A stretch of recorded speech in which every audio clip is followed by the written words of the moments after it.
Good evening, everybody, and welcome to Nick's Sunday Night Quiz. It's the 10th of January. We're all enjoying our time at home at the moment. Well, most of us aren't, to be quite honest, but there we have it. And it's time to go quizzing again. So good evening, everybody that are already logged on. We've got 25 teams already logged in, raring to go. Plenty of time before the quiz starts. So if anybody wants to put any jokes or say good evening to everybody, you're more than welcome to put something on now. I'm starting the evening tonight on some Mad Goose, which is probably sums me up quite well, but never mind. It's only because the wife wouldn't drink it, to be fair, but never mind. Ooh. Right then, we've just had Squeaky Bob, has just said evening all. Neil and Tracy are all ready to go. So good evening, Squeaky Bob. And Martin Teen has also just joined us. Good evening, Nick and Lydia. From Martin and Tina. Martin, I didn't actually, I saw you'd sent me a message about a quiz question earlier, but I haven't actually had time to look at it, but I will do in a bit. Lisa's just joined us. She says, good afternoon all from Team UK USA, checking in from the USA. Going to hell in a what? In a hard cart. Oh, in a hand cart, sorry. Going to hell in a hand cart. Oh, fair play. Right then, Lisa, you better tell me what temperature it is over there. We've had a particularly cold week in the UK. I say particularly cold. It's been hovering just above freezing most days and just below freezing most of the evenings. So you might like to tell us what it's been like in sunny California. I'm sure it's been a little bit warmer than it has been here, but never mind. All right, Sarah, Russ, Joe and James, I trust a full team tonight, is it, Sarah? Welcome to our friends from Worcester. Hope all is well with you. And Georgie and Rory have joined us from sunny, sunny York. So good evening to you two. Hope all is well with you. Clive and Janet have also joined us from Stockton. So you're saying, evening all. Got a couple of guests tonight. Can't hear you, Nick. Oh, you can't. Can anybody else not hear me? Oh, that's not a very good start. I've had that before. Oh, dear, dear, dear. Can everybody hear me? I assume they can. But I will make sure we're... What? Yeah, the wife can hear me. And then she sat next to me, so that makes a bit of a difference. Should be a full team just waiting for the other two, said Sarah. We might like to, Clive and Janet, if you're still having problems, I think other people, yes, loud and clear, they can hear me as well. Yes, they can hear me in sunny California, so I'm sure there may be a problem somewhere. Clive and Janet, you might like to just either re-hit the restart button at the bottom of the page or whatever else, and we'll see whether we can get you logged in so you can hear my drivel as usual.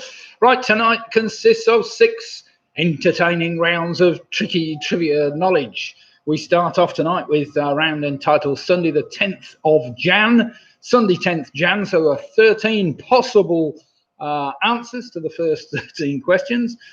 Then we have a round on old traditions, something to do with something that is traditional in the United Kingdom and indeed the USA.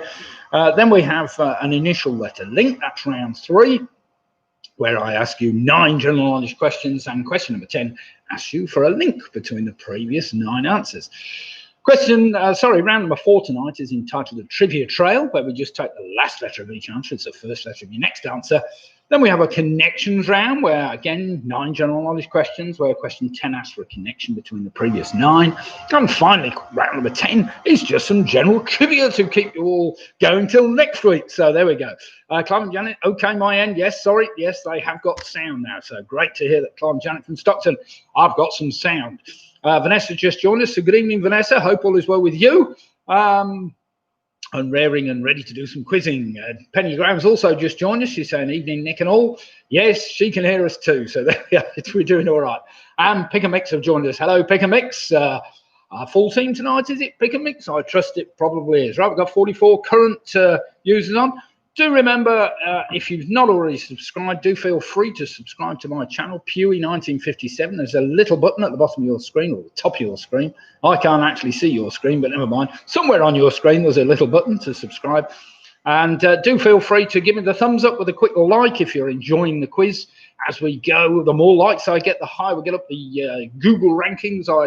I like to think now I can type in Nickslivepubquiz and actually Google and YouTube. A lot of the others come up with it now. So, oh yes, you can type in Google and find me now. Ooh. That only comes because you like me so much, you see. That's what it's all about. Right then, pick and mix, as I said, they've joined us. Nick Bowers has joined us. Hello from the Bedford Clangers. So good evening. Nick and Rita have joined us. Good evening, Nick. Good evening, Rita. I hope all is well with you in sunny Bedford. I expect if it's anything like here in Rugby in the Midlands, it's been a little bit overcast and dreary for the last few days. At least the fog disappeared today. We had some dense fog yesterday. Well, I say dense fog. We had some fog yesterday. But never mind. So Lisa's saying it's a bit chilly here, only 50 degrees Fahrenheit, whatever that is in centigrade. That's well above freezing. But warmer than UK, about 10 degrees centigrade. There we have it. So thanks, Lisa, for that little update on sunny California. But it's clearly warmer than it is here. The Rotary Club have joined us. Good evening, everybody from the Rotary Club and all my friends there. And hope you're all ready to do some good quizzing tonight. Carol Green has just joined us. Cornish Tyke here with help from the husband. Excellent. What's your husband's name, Carol? You better put his name down as well so I can try and remember it like I do everybody else's names. The Ridgeways have just joined us. That's Paul, Trish and Anthony, I trust. And as has Don Quizzotti, who are now signing in from historic Lancashire, Old Surrey and Lower Hill Morton. They don't half get a bit out of it, these Don Quizzotti team, don't they? So lovely to see you all, and thanks for signing in. Faye's just joined us. Hi, Nick and Lydia. Hope everyone's had a good weekend. Well, I suppose it's been as good as we can expect in these times. We've been just about locked down fully now. Too scared to go out, although I'll tell you a little story that we went out the other day, but never mind. The wife and I decided to take a picnic to Tesco's. So it was only to charge the car up, you realise. The car was nearly out of juice, being an electric vehicle. Tesco's has got a free charge point, so we thought we'd go and do some shopping down at Tesco's. We took a picnic with us. We never actually got into Tesco's. We just charged the car up and came home again. That makes sense, doesn't it? But never mind. Now, the police might have said that is not a reason for going out, but never mind. Right, Stuart's just saying, Stuart and Don Quizzotti are, what's that? Chasing Leeds fans. So much for the genius of Belize. What's that? Bilsa. Oh, well, never mind. Good evening, Jed and Tracy are just checking in. So good evening to Jed and Tracy. Quizzy Rascals have just joined us. Good evening, Paula. Hope all is well with you. As have Home Alone 6. They're all here. So big clap for Home Alone 6. Graham Gifford's just joined us. So Graham and Jill from Uppertoft, they're reporting. Hi, I know and Rita. Right, what's that? I know and Rita. Never mind. Can't quite get better. Alexa, what's the weather today? Why? Where do you think you're going? Nice one, Carol. Nick Bowers has said, hello, Jim. Obviously, Jim must be taking part as well tonight. Chris Meads has just joined us. Good evening, Chris, and thanks for the beer today. Matthew Blood's also joined us. So we've got PRS now. We've got some good teams joined us already tonight. PRS, we got Quizzy Rascals, Home Alone 6, Split the Difference. We're already on side. So we've got some good quizzing that's going to go ahead tonight. Graham Gifford, what's he said? Cornish Tyke, husband's name's Michael. Nice to see you, Michael. So Michael and Carol are joining us, the Cornish Tykes. Matthew signing in. What's that? How's the singing voice tonight with the power generation? Well, Matthew, the power generation has been hopeless, as I've been telling you. Absolutely hopeless. Not enough to charge my car up, unfortunately, over the week. So I've had to, as I say, we've had to resort to going down to Tesco's to give it a free bit of juice, but never mind. Might as well while we can. Mike Yates has just joined us. Good evening, Mike. Hope all is well with you. Are you alone, or have more than one or two of you in the team tonight? You'll have to let me know. Mick and Bev have just joined us from sunny Bilton. So good evening, Mick. Hope you and Bev are both keeping well and staying safe during this horrible period of lockdown. It is getting a little bit desperate, isn't it, this situation, with hospitals being overloaded and NHS staff having to work rather too hard. I suppose if every one of us stayed in all the time, we'd probably be all right, but we're not. So we find ourselves in a dilemma at the moment, so we can get ourselves all vaccinated. With that in mind, my mother-in-law, who is 96, is due to be vaccinated on Tuesday of next week. So good news for her. She'll be about 1.5 million down the vaccination list by then. And I think I was looking online today. You can actually type in somewhere and find out where you are on the list.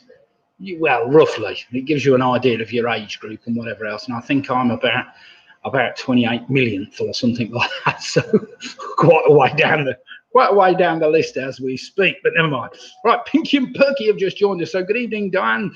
Hope Pinky and Perky are all right and ready to do some quizzing tonight. Michelle's just joined us. Good evening, Michelle, Charlie and James. They're all raring to go. And Chris Speaks just joined us. So he's saying, good evening, Nick, from sunny Newton. For everybody that doesn't know, sunny Newton is just outside Rugby. So good evening to Chris and gang. George Priestley has also just joined us. He's saying, hey, big wave to George, as always. And Footy Fox 86 have also just joined us. Now then, as for last week, let me just go through last week's scores for all of you that actually saw it on Facebook. I did publish last week's scores at Quizzy Rascals last week on 62 points. They were in first place, closely followed by PRS on 62 points. Then we had three teams. We had Home Alone 6. We had Michelle, Charlie and James on and Split the Difference and Team UK USA. Sorry, 4 teams on 59 points. What a score that was. Then on 58 points, we have the Giffords and Squeaky Pob, both on 58 points. And then we had a number of teams, the Rugby Rotary Club, Pinky and Perky, Don Quixote, Mick Roberts, all on 57, with Martin Davis on very respectable 56 last week. So congratulations to all you lot. I'm sorry I haven't told everybody where they came last week, but it'd go on forever. Right then, let me just pop through the rounds again tonight. Again, we have 6 rounds as usual, starting off unusually with 13 questions. So I need you to write down the word Sunday, followed by the numbers 10, as in the 10th, followed by the letters TH, as in the 10th, and then followed by the 3 letters JAN, as in January. So Sunday, 10th of January. That's the first round, and we're going to take the initial letters of each of those letters, even for the word Sunday, the 10th, and we're going to we'll go with the first letters of each of your answers. Round number 2 is entitled Old Traditions, something traditional, obviously. Round number 3 is an initial letter link. 9 general knowledge questions where you take the initial letter of each of your answers, rearrange it to spell out something that I'll let you know. Round number 4 tonight is a very straightforward trivia trail, round number 5 is a connections round. Again, 9 general knowledge questions where question number 10 asks for a connection between the previous 9 answers. And finally, we have a general trivia round to keep us all busy at the end. Now then, who else have just joined us? Well, Anne's just joined us, evening from Anne and Dave. Last day of our self-isolation. Then we can go out food shopping or for a walk if we want. Well, fair play to you, Anne and Dave. It's not easy being self-isolated. I don't think we've actually had to isolate at all, have we, Ange? But however, even being in the isolation we are is bad enough, let alone having to be locked fully down. Yeah, we're kind of isolating ourselves, as most people are, I suppose. What was the second round, please? What, you haven't already missed it, have you, Carol? We haven't got that far yet.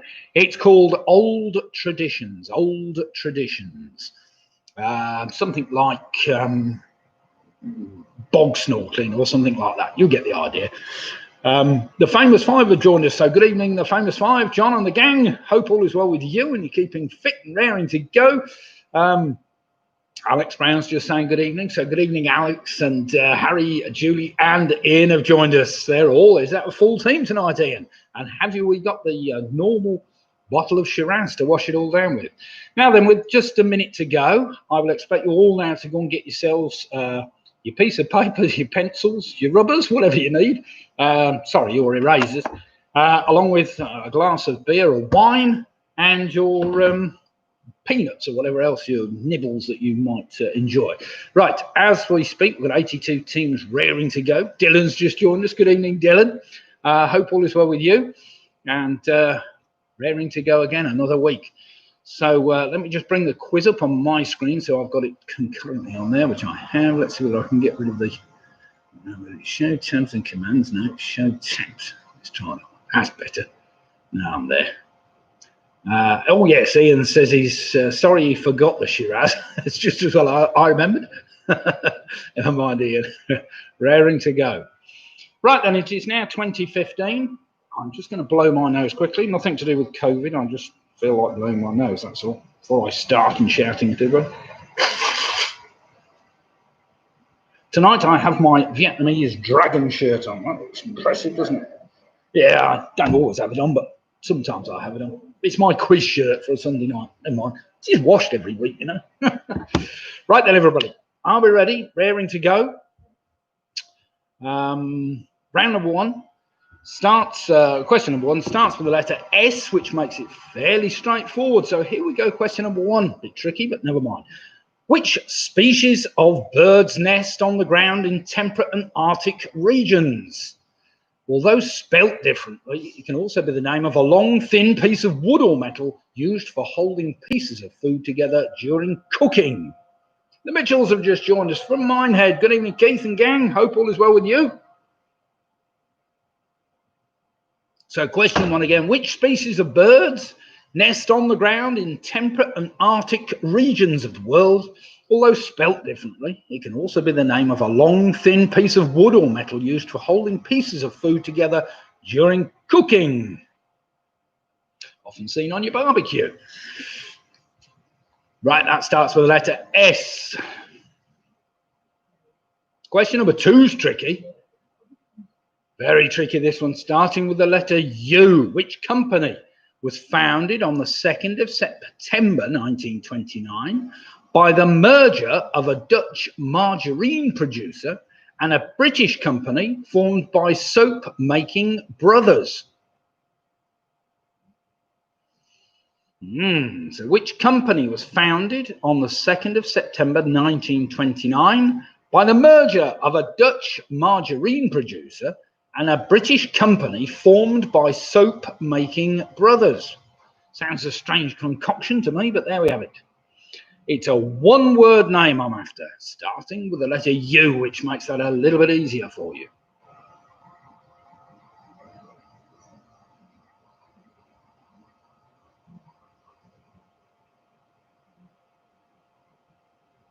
Question number three, starting with the letter N, first played by a set of defined rules in the 19th century. Which ball sport is played over 4 periods of 15 minutes? So first played by a set of defined rules in the 19th century, which ball sport is played over 4 periods of 15 minutes? I hope I'm not going too fast for everybody. Right, we have 84 concurrent teams or people watching or taking part tonight, which is a very good turnout as usual. Great to see so many people are still enjoying the quiz, or not enjoying it as the case may be, but never mind, just keeping the brains going. Question number 4, starting with the letter D, which helps you with this one a bit. What are the only 2 towns in Devon to both start and finish with the same letters? And as you know, it starts with the letter D. That helps somewhat. So what are the only 2 towns in Devon to both start and finish with the same letters?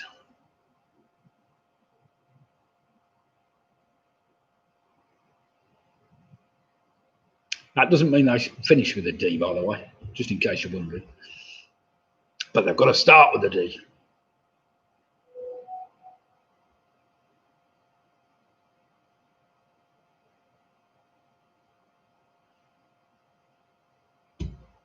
I will give you half a point. I'm very generous if you can get one of them.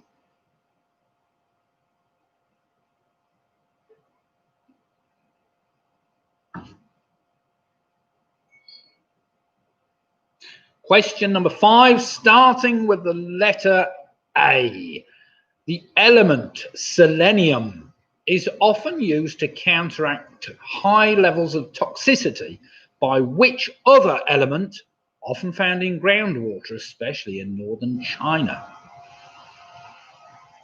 So question 5 again, the element selenium is often used to counteract high levels of toxicity by which other element often found in groundwater, especially in northern China? Are we all keeping up so far? Good.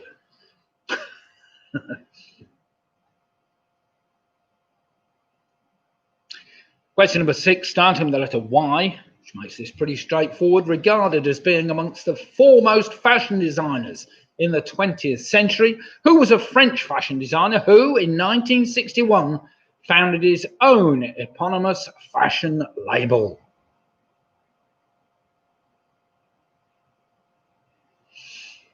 So question 6 again, regarded as being amongst the foremost fashion designers in the 20th century, who was a French designer who in 1961 founded his own eponymous fashion label. I think I've put the word fashion too many times in that question, but never mind. I'll get rid of them.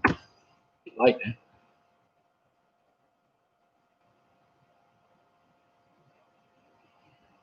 Right, for all you that haven't done numbers before, but I'm sure you have, this has got to start with the number 1. It's a 2-digit number.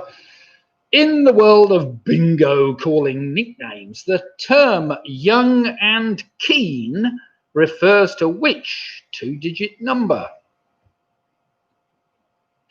So in the world of bingo calling nicknames, the term young and keen refers to which 2-digit number?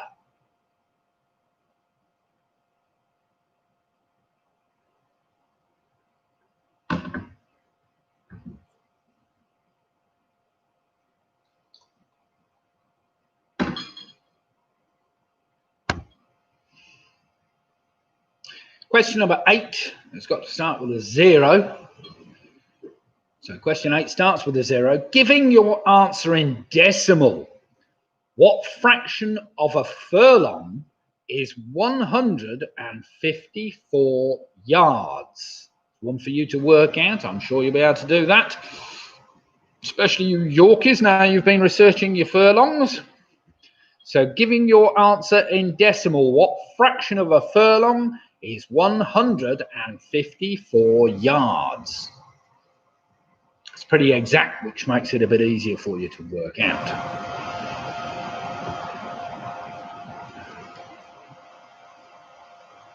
Wife was at my hair this week. You might have noticed it's a little bit shorter than it was. She decided it was far too long. So she got the old clippers out, and there we are. They're like blooming.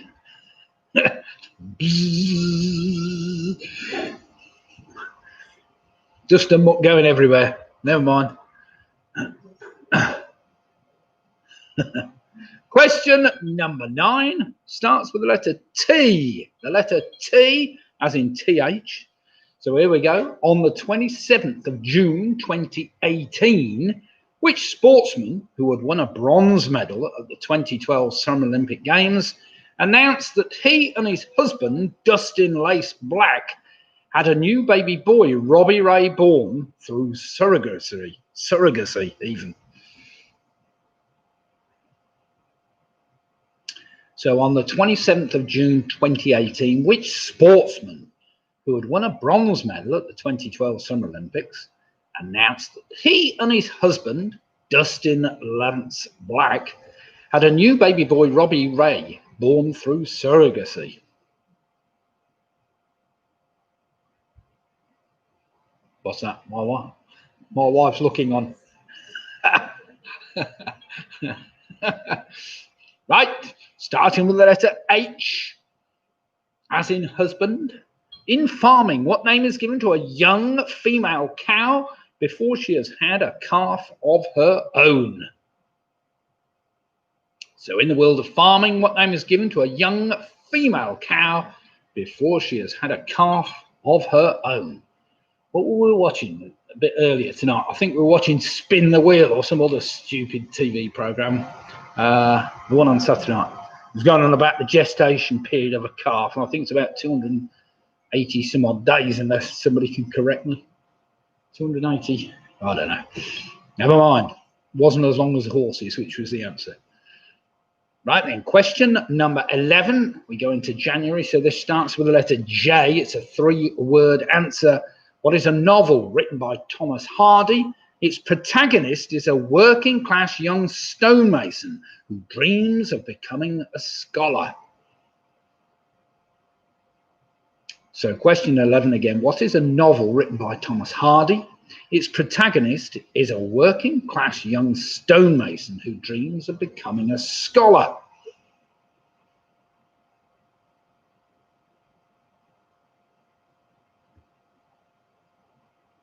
Do feel free to put some jokes in when we get to do some marking in a minute. I know you're too busy listening at the moment to my waffle, but we can get past that in a minute. Question number 12. On February the 14th, 1876, two people applied separately for telephone patents. America's Supreme Court eventually ruled in favour of which well-known inventor? That's a three-word answer, starting with the letter A. That can't be too tricky for you. So on February the 14th, 1876, two people applied separately for telephone patents.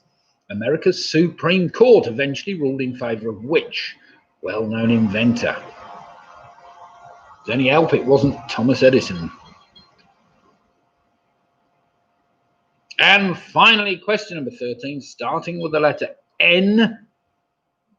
For all you builders used in the building industry, what name is given to timbers which are used during first fix to strengthen and stiffen walls, floors, and other timber structures?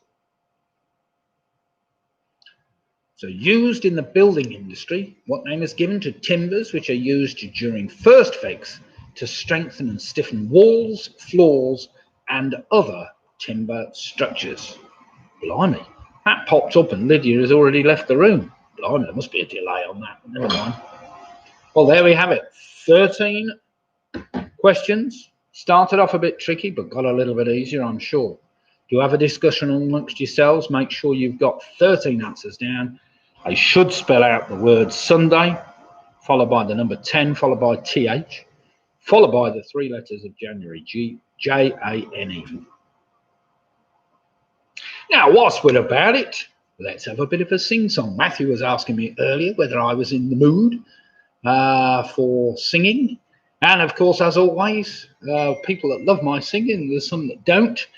But I have to announce that tomorrow, Monday, is the birthday of one of our regular quizzes. That's Robin Miller, who unfortunately has reached the age of 64, 1 year older than me.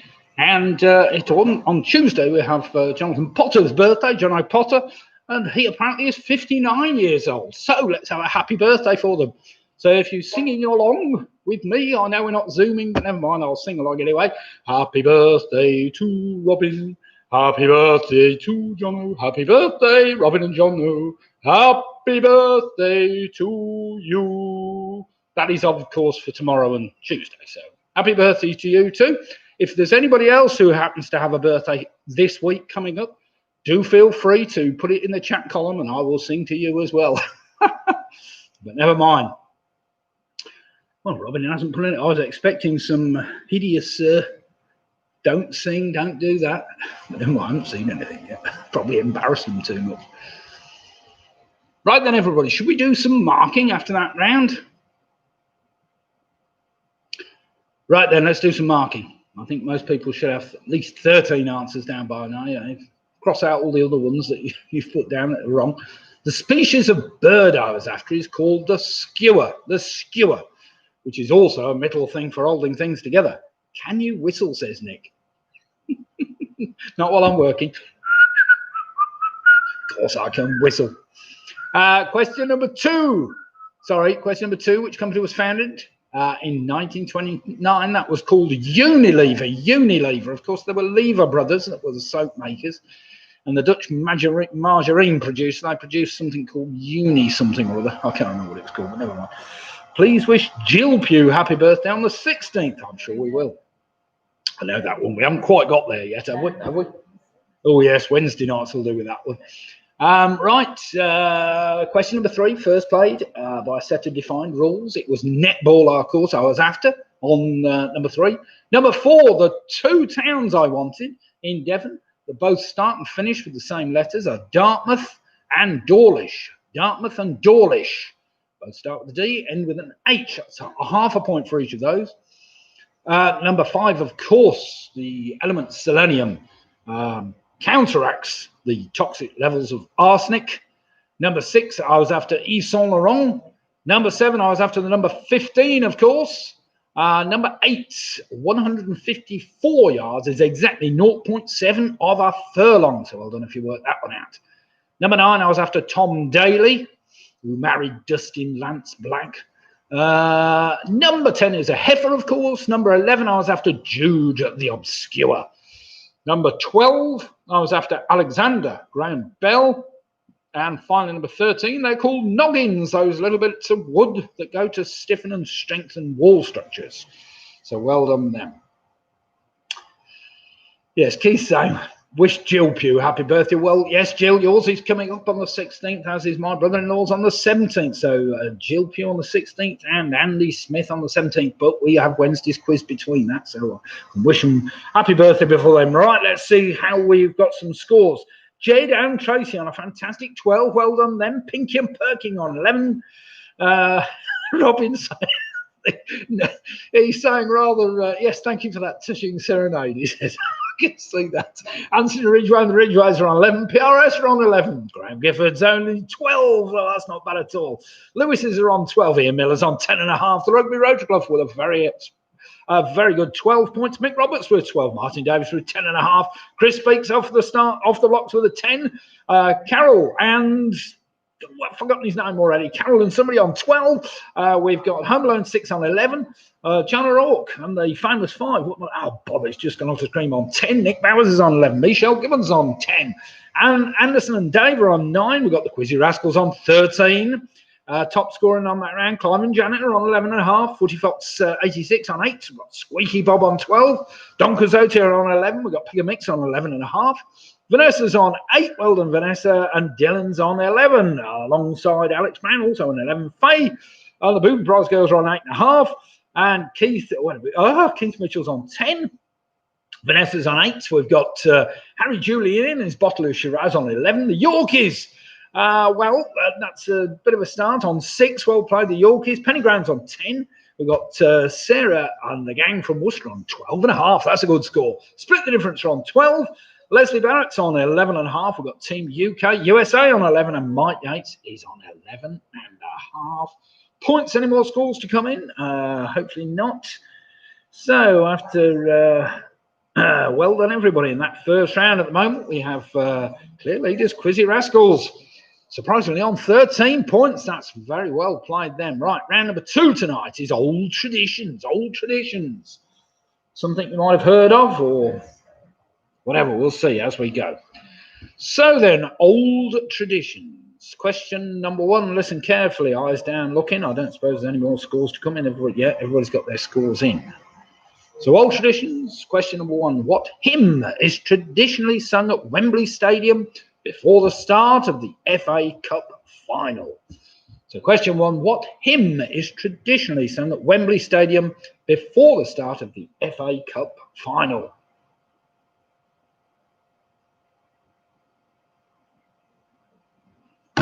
Well, the Mad Goose has gone down. Oh, right, it's now time to start on my own bit. You can tell by the condensation it's been sat outside all night. Freezing cold, but never mind.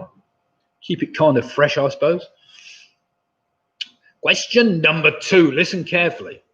With a tradition dating back to the War of the Roses, the World Throwing Championships, for which food item, are held annually in Ramsbottom, outside the Oaks pub on the 2nd Sunday of September. Ramsbottom's Greater Manchester Ramsbottom, by the way.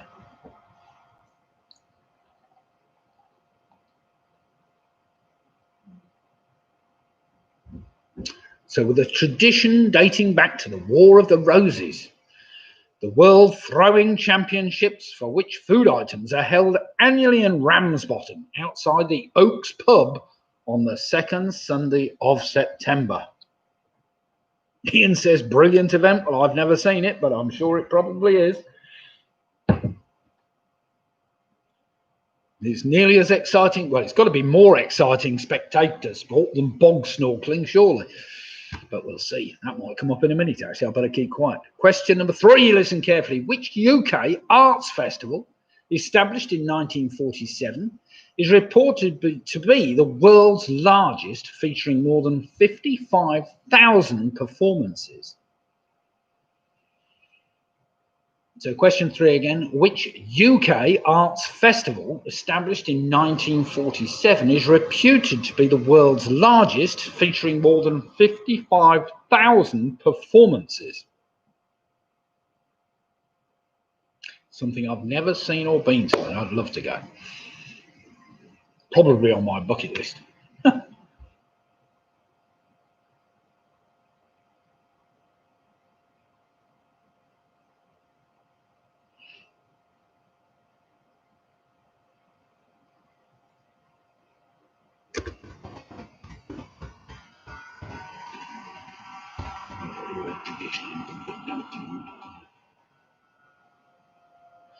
Question number 4.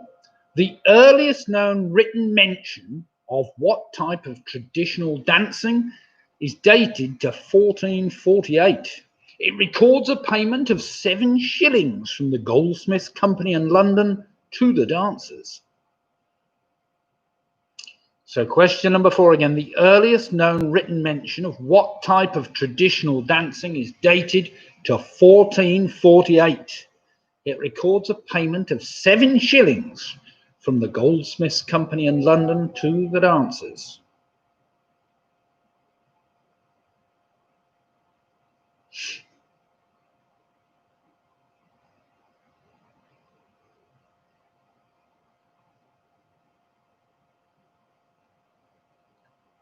Oh, we're doing well tonight. We've got 80 concurrent users all the time. It's been up as high as 84 tonight. That's excellent. So it's great to see so many people still enjoying the quiz, or maybe not enjoying the quiz.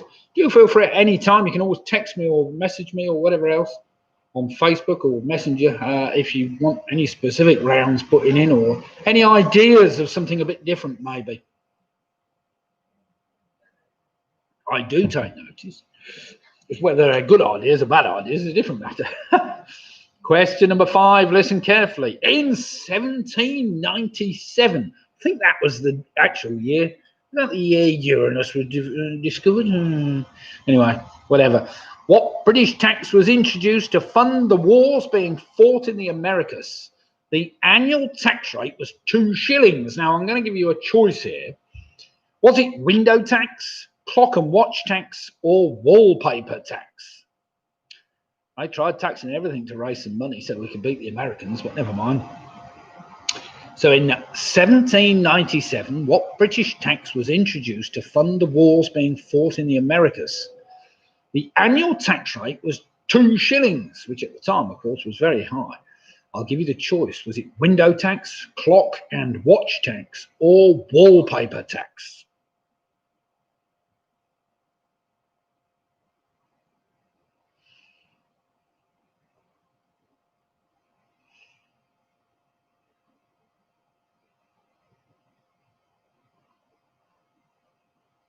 Now, question 6, I only put in because it is still January and we've only just gone past the new year. So question number 6, known in Manx Gaelic as call tag, what 2-word name is given to a tradition performed by the first person to enter a household on New Year's Day, who is seen as a bringer of good fortune for the coming year? It's a 2-word answer I'm after. So known in Manx Gaelic as call tag, what 2-word name is given to a tradition performed by the first person to enter a household on New Year's Day, who is seen as a bringer of good fortune for the coming year? We don't need any rude answers. Thank you very much.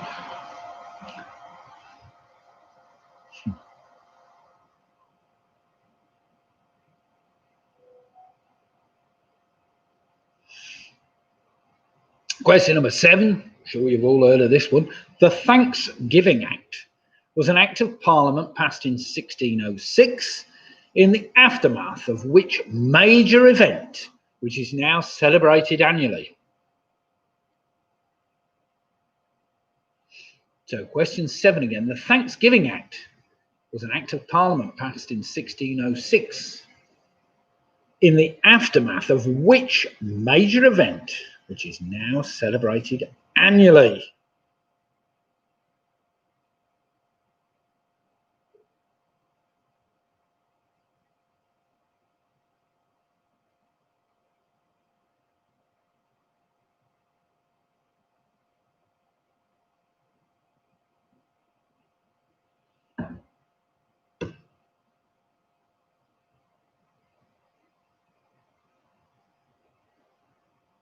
Question number 8. In British and Irish tradition, the quarter days were the 4 dates in each year on which servants were hired, school terms started, and rents were due. The Annunciation of the Blessed Virgin Mary, celebrated on March the 25th, is better known by what name?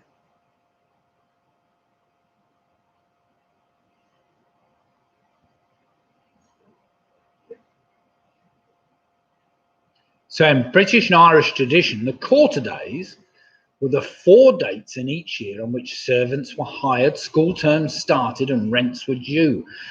The Annunciation of the Blessed Virgin Mary, celebrated on March the 25th, is better known by what name? It's one of the names of the quarter days, obviously.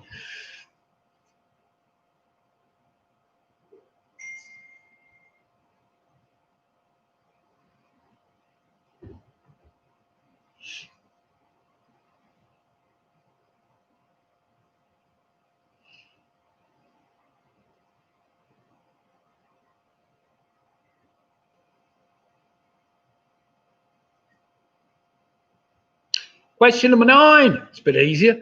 Each year during the summer solstice, upwards of 40,000 people head to which area, which has been a religious site to pagans for millennia?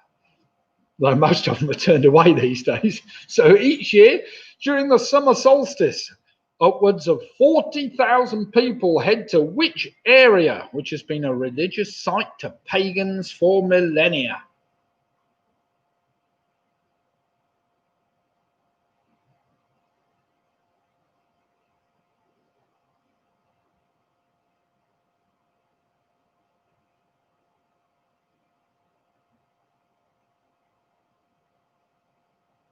And finally, to finish off this round on traditions, mostly English, I'm sorry, very few American traditions here, but never mind. The first written mention of which traditional game involving the use of fresh seeds dates back from 1820. Apparently, the game began after a group of fishermen decided to have a competition instead of going fishing because of inclement weather.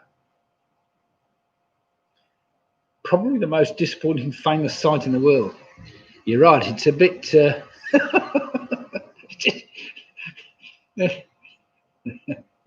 It's a place you get to and you think, what's all the fuss about? But never mind.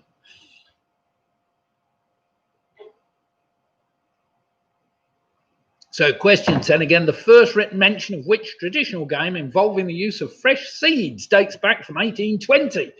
Apparently the game began after a group of fishermen decided to have a competition instead of going fishing because of inclement weather. Lazy fishermen. Inclement weather indeed. I thought they were supposed to go out in all weathers. No, maybe not. That's not fair. Still rates as one of the most dangerous jobs I think in Britain, doesn't it? Fishing. Well, trawlermen anyway. Clearly not fishing on the canal, but never mind. Right then, there were 10 tricky questions on traditions, but I'm sure you've done pretty well on those. I'll just give you a second to think about that last one. That was a bit trickier.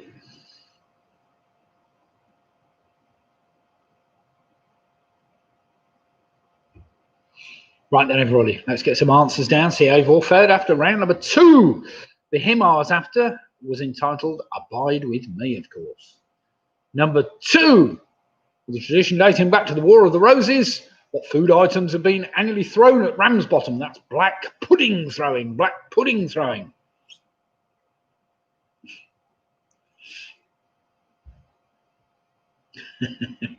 Yeah, Martin saying, I don't know. I caught COVID while fishing last year. You did, didn't you, Martin? Dangerous sport. Dangerous sport. Question number 3, which UK Arts Festival established in 1947? Of course, it's called the Edinburgh Fringe. The Edinburgh Fringe. Number 4, going back to 1448, it was Morris dancing I was after. Number 5, the tax I was after. Now that's interesting. It's not the window tax. It was the clock and watch tax. The clock and watch tax. And surprisingly, it stopped people buying watches and clocks. But never mind. So all you clock and watchmakers of the time must have been a bit pissed off when the government started taxing them heavily. Number 6, I was after first footing, the person that goes over the threshold of a house on New Year's Day. It's called first footing.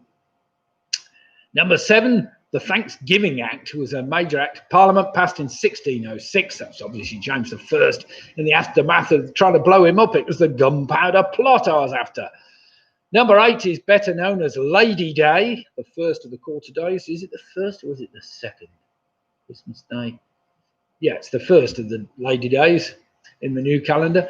Number 9 was Stonehenge, of course. And finally, number 10, the seeds I was after. It was the seeds of the horse chestnut tree. Of course, it was the game of conkers. So well done if you got that. Conkers. What a crappy question that one was, but never mind. I always thought that the Fringe was only part of the much larger Edinburgh Arts Festival. It probably is, Robin. You are probably right. So if you put Edinburgh Arts Festival down, I'm sure that is good enough. So scores are coming in. We've got Jen and Tracy on 19. We've got Sarah on 18.5. We've got Martin Davies on 17.5. We've got the Famous 5 on 19. The Givens are on 19. PRS have moved on to 20. We've got Faye now on 11.5. Carol Green's on 18. We've got Dylan on 19. We've got Andrew Lewis on 18. Andrew and Jane. We've got Mick and Bev on 21. We've got the Ridgeways now on 20. The Rugby Roach Club moved on to a very respectable 21 points. Keith Mitchell's now on 16. We've got Home Alone 6 on 18. We've got Ian Miller's on 19.5. That was a good round for Ian. Ian Anthony James and Don Quizzotti are on 20. We've got Georgie Lambert and the Yorkies on 12. We've got Clive and Janet from Stockton on 20.5. Pick and Mix have moved on to 19.5. The Quizzy Rascals have now moved on to 22. Julie, Ian and his butler Shiraz on 18. And Anderson's on 15. Nick Bowers is saying conkers, bugger. It was because I said seeds. That made it a bit complicated, didn't it? Never mind. 18. Vanessa's on 6. I thought it was a fruit as well. I looked it up just to see whether it was a fruit or a seed, but apparently the outer part's the fruit and the inner bit's the seed. Anyway, that's by the by. Vanessa's on 16. Alex Brown's on 17. We've got Footy Fox on 14. Excellent questions we didn't know. Sorry, Michelle. They're on 17. Team UK USA on 19. Penny Graham's moved on to 19. We've got Split the Difference on 20. Chris Speaks moved on to 18. Wait a minute. Diane saying Fringe Festival was a side event which became bigger and more famous than the Edinburgh Festival. Oh, well, I'll look that up and confirm which was actually right or wrong in that question. Never mind. I think we all got the idea, didn't we? I'll be happy to accept either or any. Pinky Perker on 18. Squeaky Bob's on 20. So Ian's saying, so you threw wait a minute. So you threw your black pudding, try and knock the Yorkshire pudding off the ledge over the pub door. Wow.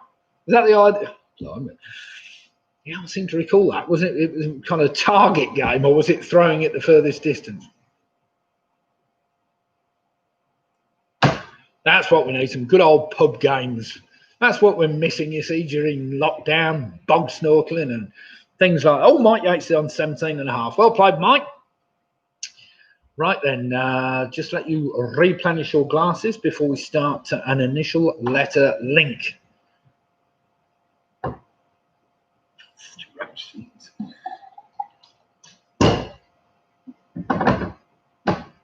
Ooh. Right, initial letter link. We basically take the initial letters of each of your answers, and when we get to question 10, I ask you to rearrange them to spell out a word. Right then, question number 1. What is the last country that the river Danube flows through? Alongside Moldova, it's considered the poorest country in Europe. So question 1, what's the last country that the river Danube flows through? Alongside Moldova, it's considered the poorest country in Europe. Carol saying we're just missing going to the pub. Well, I've got 2 of them, Carol, and we're missing it too. The thing with pubs, it brings people together so we can all chat about some bollocks that we're or some rubbish that we're sorry, I didn't mean to swear on YouTube. That'll be censored now. But yeah, we can talk some drivel, which you can't talk at home all the time. Well, the wife will tell wife and say otherwise. But No, she says I talk it all the time, but never mind. But at least in the pub you can discuss important things like politics, religion, and sex or things like that, but never mind. Well, you know, you're not supposed to speak of any of those in a pub, but never mind. I know me and my mate Ken have been in many a good deep argument about things like that before. Right then, question number 2, listen carefully. Run each September, the Great North Run is a half marathon that starts in which northern city? So run each September, the Great North Run is a half marathon that starts in which northern city? Don't know whether it was run this year, but it might have been. Probably just ran around the park 3 times or something.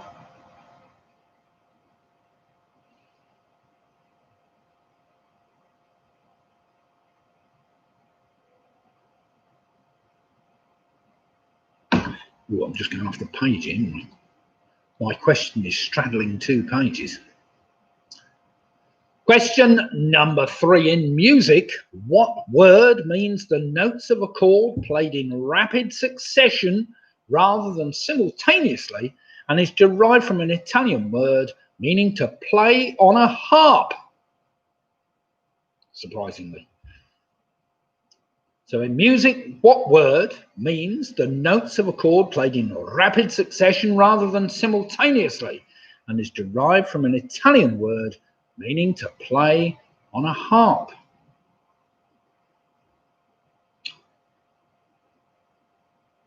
And rather than harp on anymore with that question, we'll go on to question number 4. Which US state has a capital city that is name of the state followed by the word city?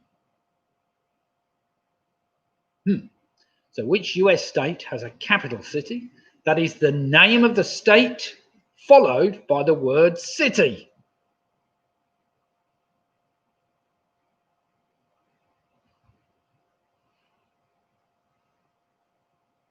You can see the wife waiting for somebody to buzz in with that one. Ding! She's sticking her tongue out at me. I thought you'd get that one straight down, my darling. Oh, yes, it's buzzed. Somebody might have come in with the right answer. Is it Main City? Main City? Oh, no. Never mind. All right.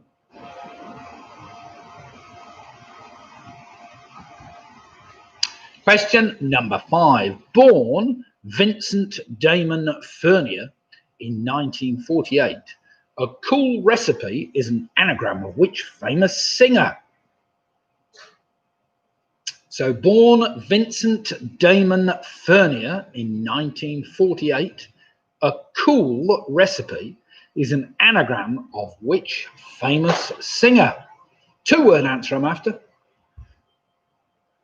Pretty well known, I would have thought, except for the Yorkies who've probably never heard of him, but never mind.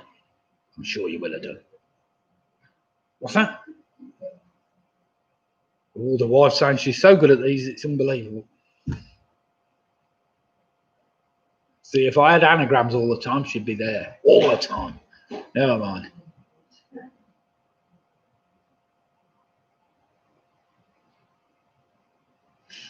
Question number 6. What metonym, now used by association, has come to encompass an array of clandestine and often illegal activities undertaken by members of the Nixon administration?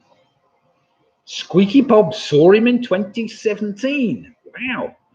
Well done, Squeaky Bob. Where did you see him? So question 6 again. What metonym, now used by association, has come to encompass an array of clandestine and often illegal activities undertaken by members of the Nixon administration? Birmingham. Sounds a bit like the Trump administration at the moment, doesn't it? Wonder what we're going to call that. I'm sure we can call it something.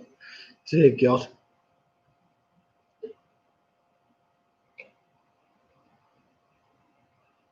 He could be the first US president to have been impeached twice whilst in office. What's that?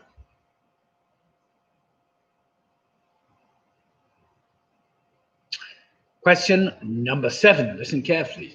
2 of Europe's longest rivers, the Volga and the Ural, both discharge into which body of water? So question number 7 again. 2 of Europe's longest rivers, the Volga and the Ural, both discharge into which body of water?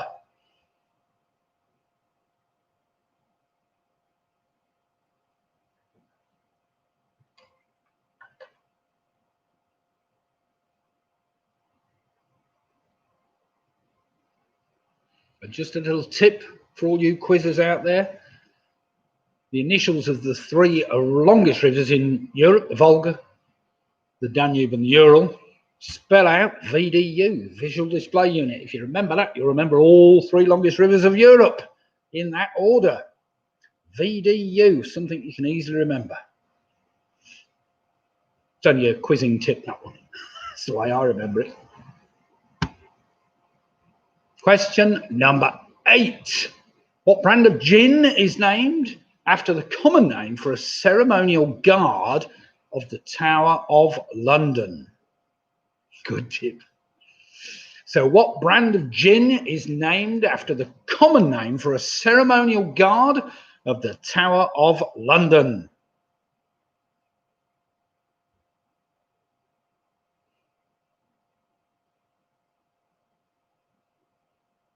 Just a one-word answer I'm after for that one.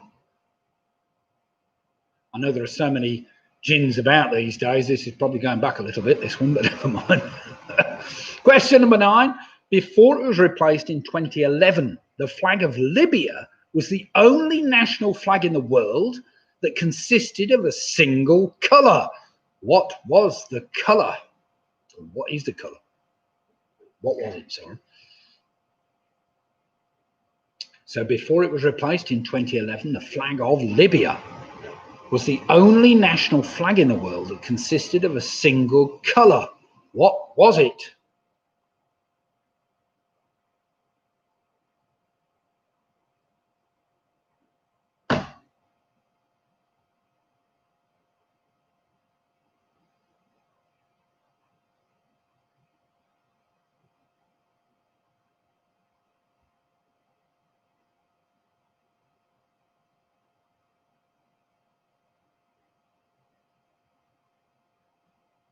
And finally, question number 10. Listen carefully, because you need to rearrange all those letters to spell out this word. It's a 9-letter word, of course. The first letters of the first words in the previous 9 answers can be rearranged to spell what word, which is defined as being used to express delight or satisfaction and is used as a catchphrase in the animated TV show Teenage Mutant Ninja Turtles. That'll give it away. So the first letters of the first words in the previous 9 answers can be rearranged to spell what word, which is defined as being used to express delight or satisfaction and is used as a catchphrase in the animated TV show Teenage Mutant Ninja Turtles. I noticed one of the turtles was back on the television in a TV advert the other day. I don't know what it was. Was it an insurance company? Can't remember. Donatello flies in to fix something. It'd already been fixed, I think. Somebody will enlighten me, I'm sure. Right then, everybody, that was round 3 down. We're halfway through the quiz already. Good God, what else are we going to do for the rest of the night?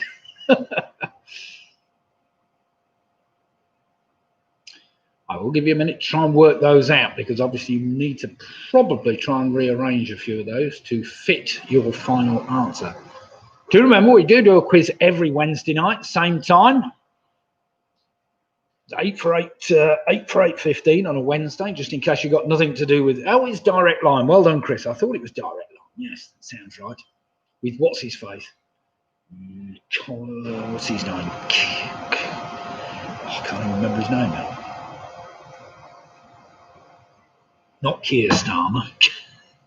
Kylie. Who's the bloke off the direct line adverts? It starts with a K. Oh, bother. I know you're trying to concentrate. I'm trying to think. Certainly not Kylie Minogue.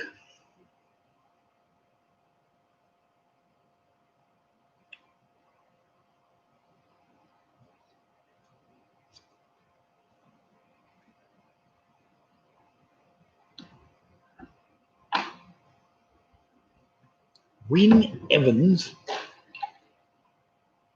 No, that's not the one I'm thinking of. Yeah, you're on the right line here, but that's not the right one. Direct line. Wyn Evans is on Compare the Market, isn't it? What's his name?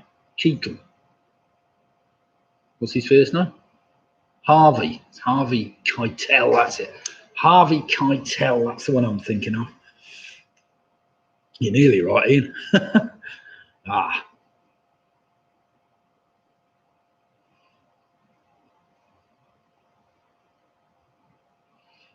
Right now, we'll give you a little bit longer on that one. Do feel free, those that are free of the keyboard and still not thinking, do hit the like button if you've been liking the quiz so far.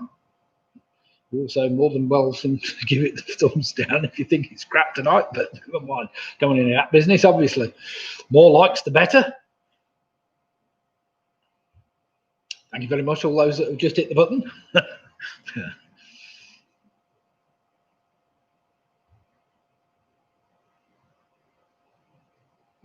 Ian's saying he's only listening with one ear. Is there any football on tonight? How did Tottenham get on, by the way? I didn't hear the final result. I presume they must have won, but I didn't hear the result.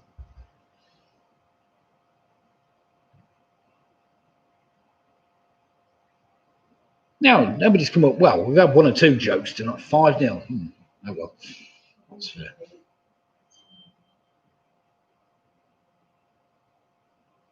What?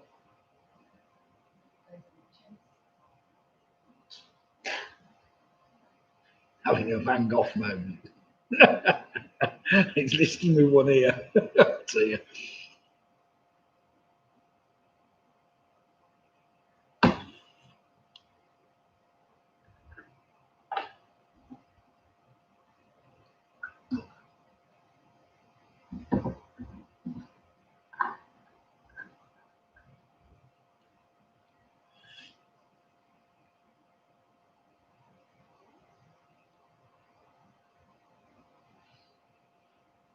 Right then, everybody. How are we doing, Angela? Yeah. Okay, then, here we go. Here are the answers to the previous round, the initial letter link. We started off, the river Danube flows alongside Moldova. It's considered the poorest country in Europe. That is the Ukraine. Number 2, the Great Northern Run half marathon starts in Newcastle. Number 3, in music, what word means the notes of a chord played in rapid succession? That, of course, is an arpeggio. It kind of gives it away, really. Arp, I suppose. Arpeggio. Oh, dear. Never thought of that before, but never mind. Number 4 is Oklahoma, as in Oklahoma City. Number 5, a cool recipe is an anagram of Alice Cooper. Well done if you got Alice Cooper. Number 6, of course, that metonym which was used to describe the illegal activities of Nixon administration. It became known as Watergate. Number 7, 2 of Europe's longest rivers, the Volga and the Ural, both discharge into the Caspian Sea. That was a bit tricky. Number 8 was better known as a beefeater, as in beefeater gin. Number 9, of course, the national flag of Libya was green. And finally, the answer I was after for the Teenage Mutant Heroes catchphrase was cowabunga, cowabunga, which apparently is an expression of delight or satisfaction.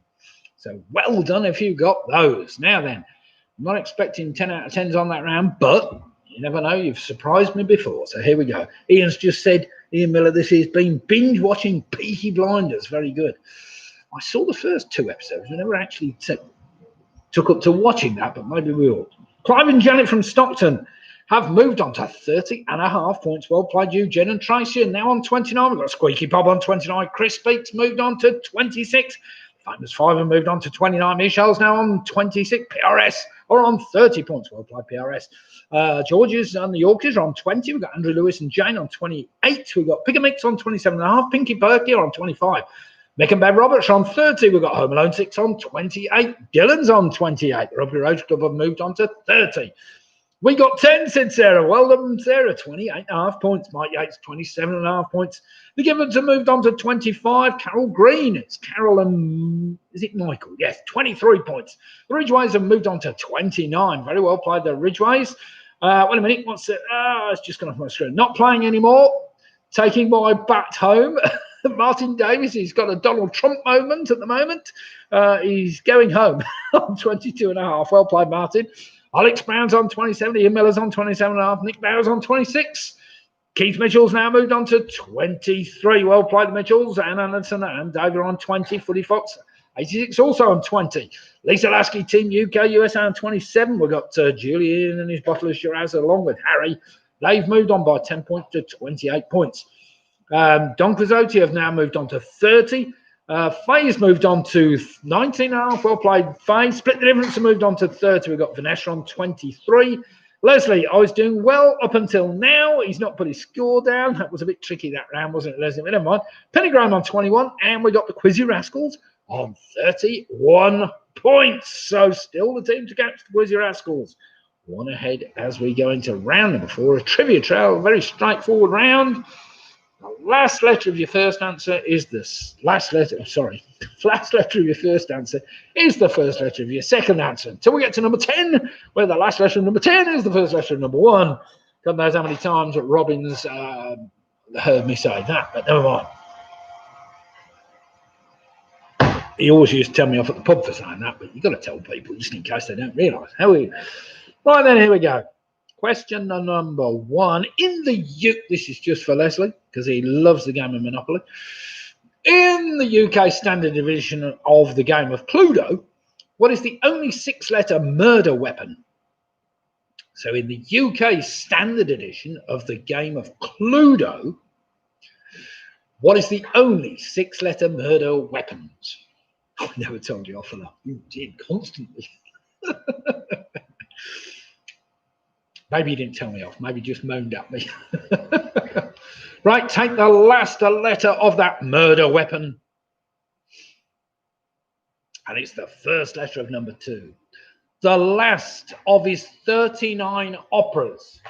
Who composed the music to the opera William Tell, which premiered in 1829? I just need his surname, that is.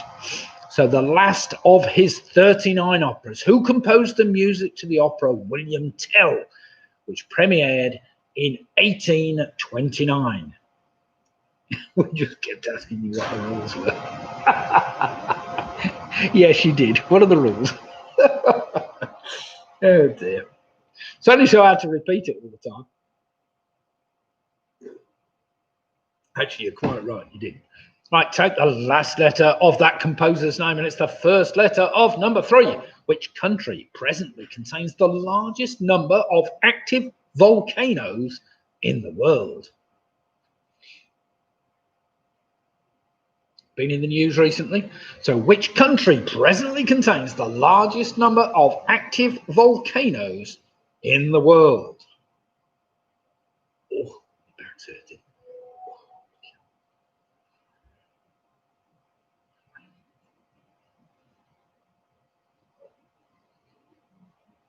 Right, take the last letter of that country, and it is the first letter of your answer number 4.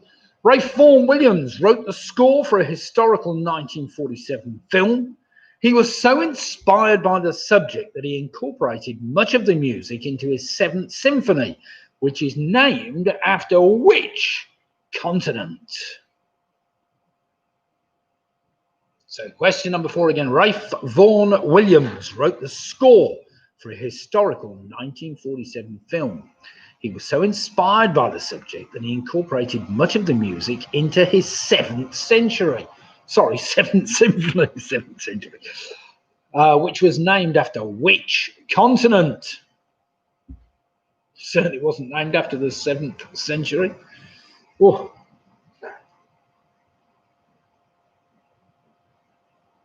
Right, take the last letter of that continent, and it's the first letter of number 5. As of 2019, and with revenues in excess of 70 billion euros, which company became the world's largest airline manufacturer?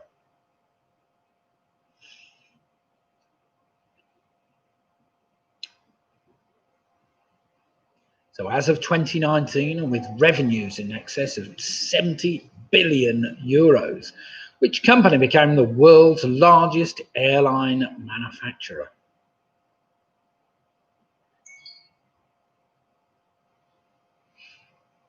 Just a one-word answer I'm after for that. I don't need any initials or anything else after its name.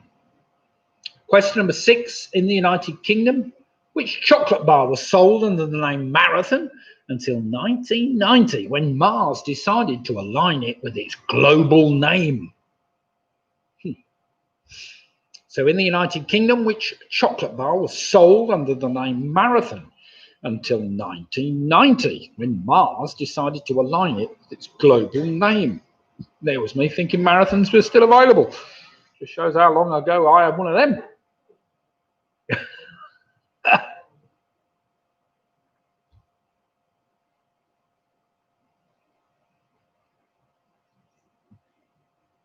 What's that?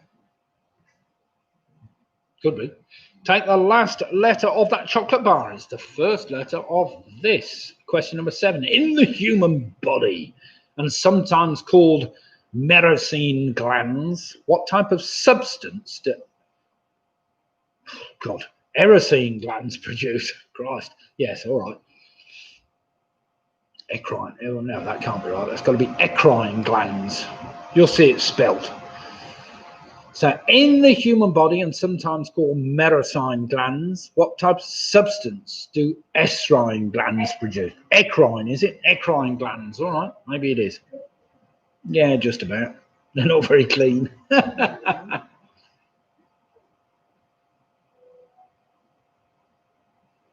Yes, just in a different wrapper.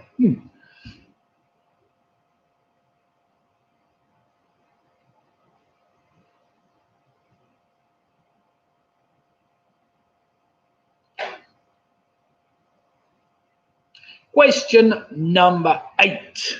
Listen carefully. Take the last letter of your previous answer. Carline, meadow, and marsh are varieties of what symbolic prickly flowering plant in the genus Asteraceae? So question 8 again. Carline, meadow, and marsh are varieties of what symbolic prickly flowering plant in the genus Asteraceae? Just a one-word answer I'm after for that. At the last letter of that plant, and it's the first letter of number 9. What name is given to a cross-platform web browser developed by Microsoft? It was first released for Windows 10 in 2015. I can see a few people going, not another Windows 10 question that Nick's got wrong. Let's just hope this one's all right. So what name is given to a cross-platform web browser developed by Microsoft? It was first released for Windows 10 in 2015. Seems a long time ago, I have to say.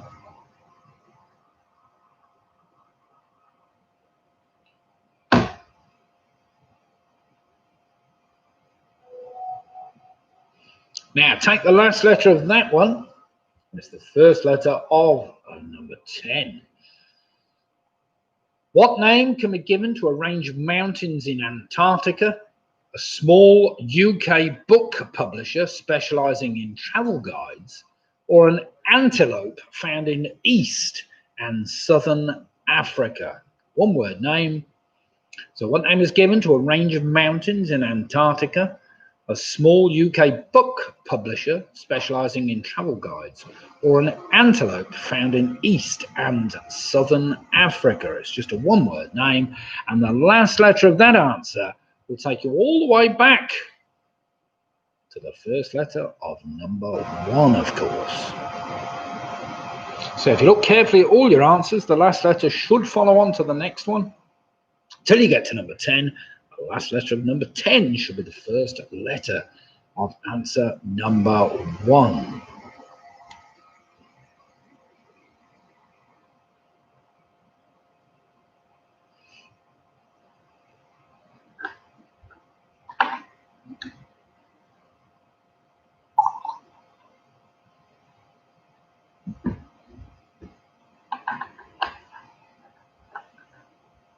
But it's great to see, as I say, so many of you taking part tonight. We've had over 80 people taking part tonight, which is great, from all over the country, as far as California, and as far south as Minehead, and north as Yorkshire and Yorkers. We've got Bedfordshire, we've got Cambridgeshire, Warwickshire obviously represented, we've got Essex represented. What else have we got? Worcestershire are also represented in tonight's quiz. So if there's anybody I've missed, do feel free to just say, yes, you've missed us. But it's great to see so many teams taking part. Right then, everybody, let's do some marking after that round. This is the trivia trail. The last letter of each answer was the first letter of your next one. So question number 6, in the UK standard edition of the game Cluedo, the only 6-letter murder weapon, of course, was the dagger. The dagger. That gave you the R, indeed, for the composer Rossini, who composed the music to the William Tell Overture. That gave you the I for that country of Indonesia, which was in the news this week, of course, because of the plane crash. That gave you the A for Antarctica. His 7th symphony was known as the Antarctica. That was Ralph Vaughan Williams' 7th symphony. That gave you the A, of course, for Airbus, that manufacturer that became the largest airline manufacturer in the world. That gave you the S for Snickers, as in the Snickers bar. That gave you another S for the sweat glands, That gave you the T for the thistle, that symbolic prickly flower in plant. That gave you an E for Microsoft Edge. It's called Edge. It's on my computer. And that in turn gave you the E for that antelope of South and Eastern Africa called the eland. The eland. That in turn gave you the D, which took you all the way back to number 1, the dagger. So well done if you did. Fared okay in that round, because there were a pretty straightforward trivia trail. I hope you've done quite well. Let's see what the scores are. See whether Martin Davis has eventually come back into the fold and not thrown his dolly out the pram like Mr. Trump has done. But we'll see. So Jed and Tracy have moved on to a very respectable 37 points. Famous 5 now on 39 points. We've got Anthony Ridgway and the Ridgways on 38. Martin Davis will bring my bat back. He's brought it back. 31.5. Well done, Martin. 31.5 points. Carol getting the Greens are on 27. Mike Yates has moved on to 37.5. We've got Graham Gifford and the Giffords on 34. The York is on 23 points. PRS have moved on to 40. Well, Home Loan 6 not far behind on 38 points, doing very well. We've got Dylan on 35. Don Quizzuto has moved on to 40 points. Ian Miller with a little sad face on 33.5. Mick Robertson moved on to 40. Well played, Mick. Rugby Rotary Club now on 38 points. Still very respectable score. We've got Andrew Lewis and Jane on 36. We've got Keith Mitchell on 31. We've got Sarah in the game from Worcester on 37.5. Anna and Dave Anderson on 27. Squeaky Bob's on 38. We've got Julie Ian and Harry and the Bottle of Shiraz. They've added 9 to their score on 37 points. Footy Fox 86 are on 26 points. Pinky and Perky have moved on to 30. Michelle now moved on to 35. We've got the Quizzy Rascals on 41 points, currently in the lead. Team UK USA on 35. We've got Clive and Janet from Stockton on 40.5. We have, oh, good blimey, where have we got to? It's just gone off the screen. Sorry, it's come back on. Vanessa's now moved on to 31. We've got Alex Brown on 33. Pick a Mixer on 35. Split the Difference on 40. We've got Faye now moving on to the Booby Bros Girls on 24.5 points. Matty is just asking, will there be cheese and biscuits after the quiz? Well, there could be. Yes. Do feel free to get your cheese and biscuits ready and out the fridge.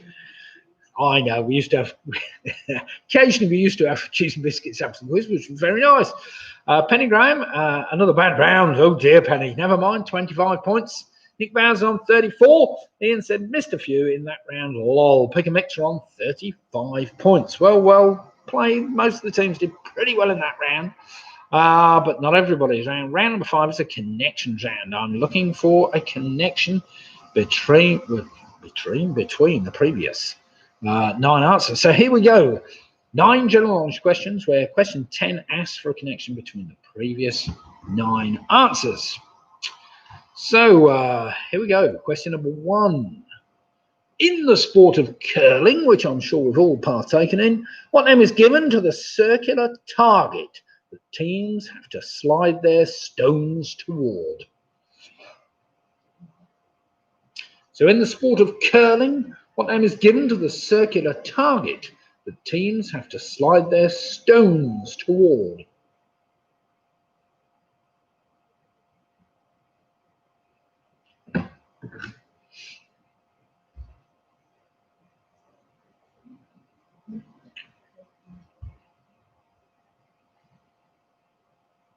Question number 2. Named in 1651 by astronomers Francesco Grimaldi and Giovanni Battista Riccoli on the lunar map, what was the name of the landing site for the first Apollo lunar landing?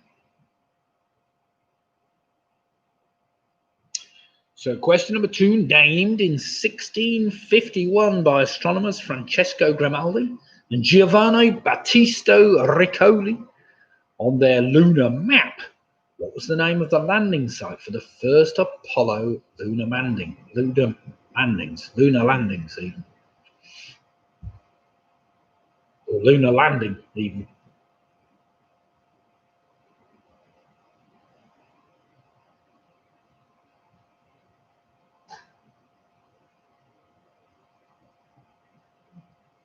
Question number 3. What word can be used to refer to both a type of vehicle and a procession of wagons, mules, or camels travelling together in single file?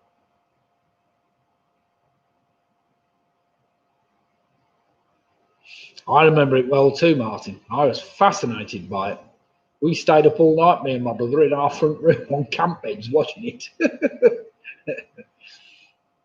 Oh, shit, I was just about to say what it was there. Did I repeat number 3 or not? Let me repeat number 3 because I'm not sure if I repeated it. What word can be used to refer to both a type of vehicle and a procession of wagons, mules, or camels travelling together in single file? Right then, question number 4. This is an interesting one.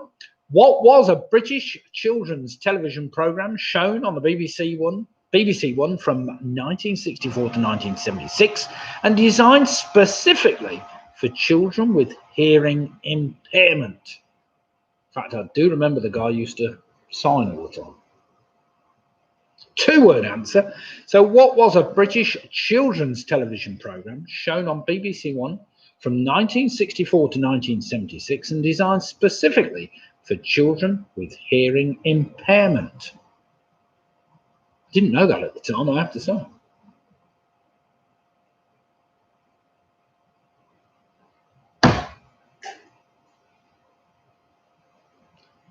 But I suppose that's why the guy was doing this all the time.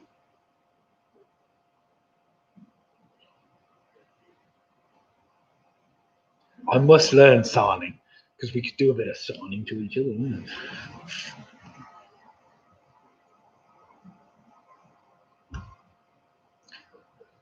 I wonder whether I could get one of them little avatars in the bottom right-hand corner doing signing so that all our people that may be deaf or audibly impaired, we could bring the quiz to them.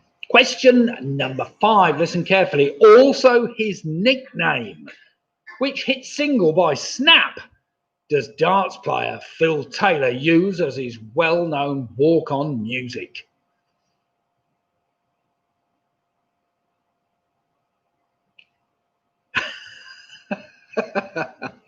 Sorry, Matthew. Matthew, obviously an expert in signing. But what did I say? Oh dear, didn't mean to say that. So question number 5 again. Also his nickname, which hit single by Snap, does darts player Phil Taylor use as his walk-on music? What on earth is Snap anyway? That's some kind of pop group. What? Oh, dance music, right.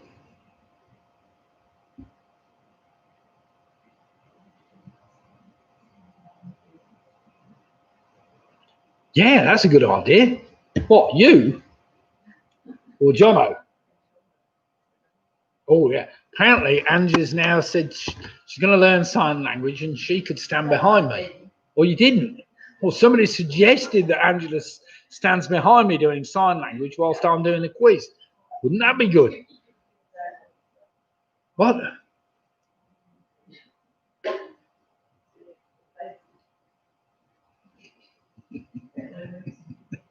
This is why so many hearing impaired blokes ask you to step outside. Oh dear. Very good indeed.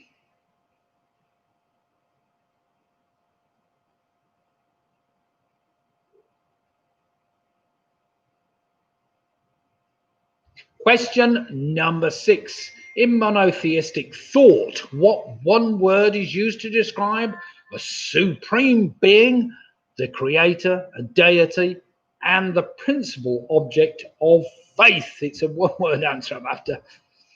So in monotheistic thought, what one word is used to describe a supreme being, the creator, a deity, and the principal object of faith?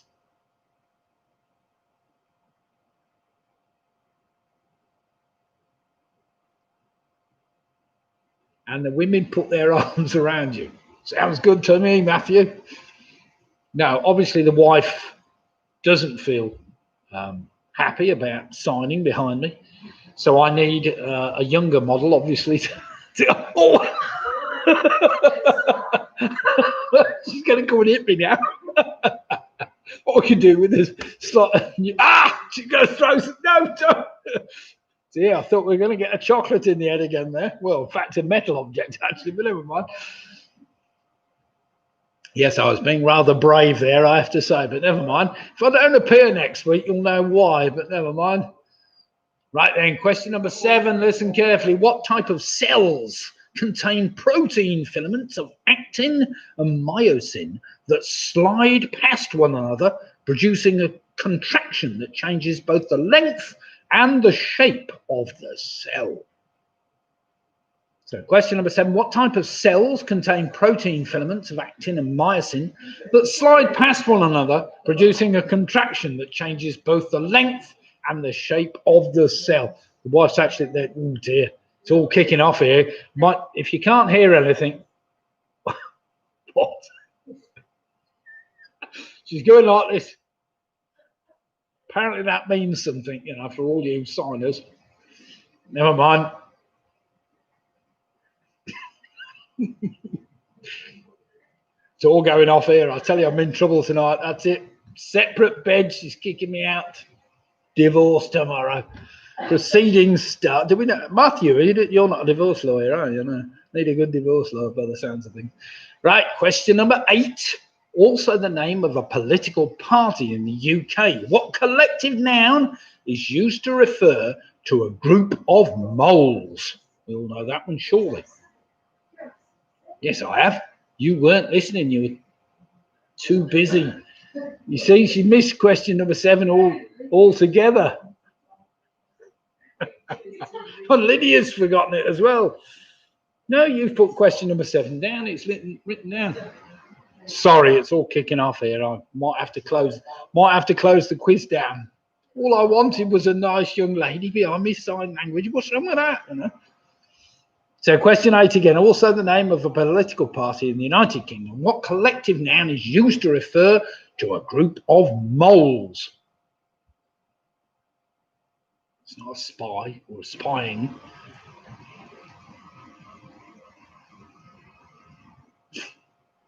Right, Martin.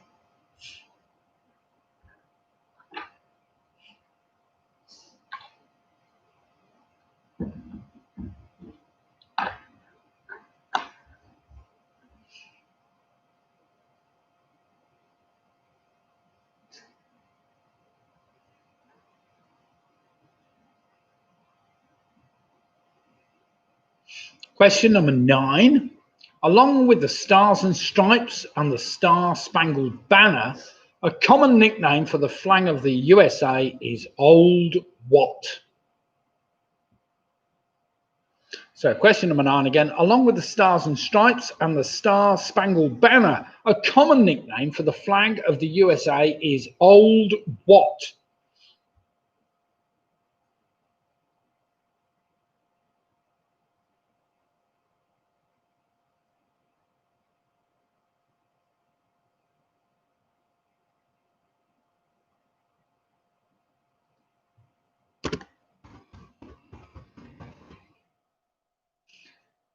And finally, question number 10, which will help you enormously. What is the romantically themed two-word musical connection between the previous 9 answers? Trump. It's question number 10 again. What is the romantically themed two-word musical connection between the previous 9 answers?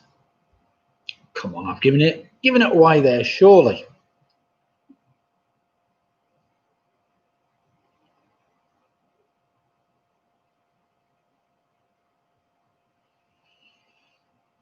Well, that was an interesting round, wasn't it? I'm glad I got through it without being killed, but never mind. Apparently there's time yet. God. I'll have to rig that light switch in the bedroom that she doesn't know about. Oh, no. What am I drinking?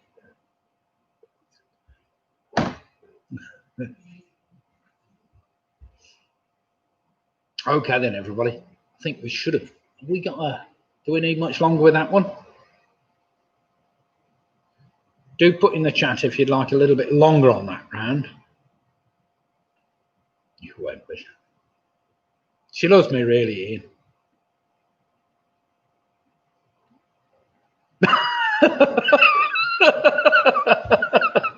Oh dear, you haven't heard that. No, it's a shame we haven't got a camera. I ought to pan round, you know, show the girls here.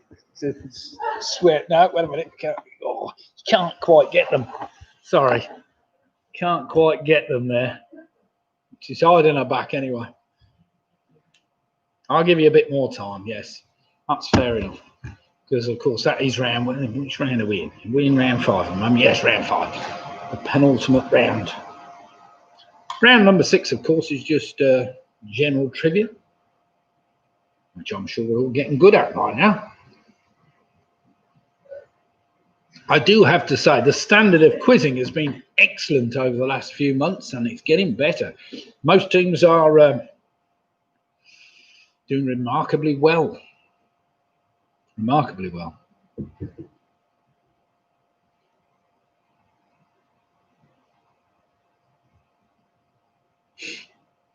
Just as a matter of interest, something I learnt this afternoon as I was watching some nature program, Malantarn, which is in North Yorkshire somewhere. No, it's not North Yorkshire. It's in, well, it is in Yorkshire, but it's West Yorkshire, in the Yorkshire, whatever.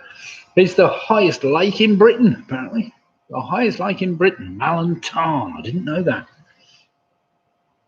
I tried looking it up, I couldn't find it really, but that's what the guy claimed today.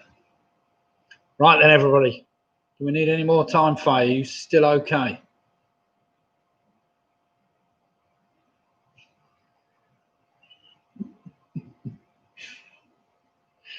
Matthews just said, signing by touching your nose like that means you're in for a treat tonight. Excellent. Well done, Matthew. That's what I like to see. The wife's looking horrified. Only if she's lucky, of course, you know. But apparently she's learning signing as we speak, so we should know now. Oh, dear God. You must be able to get a signing avatar, surely.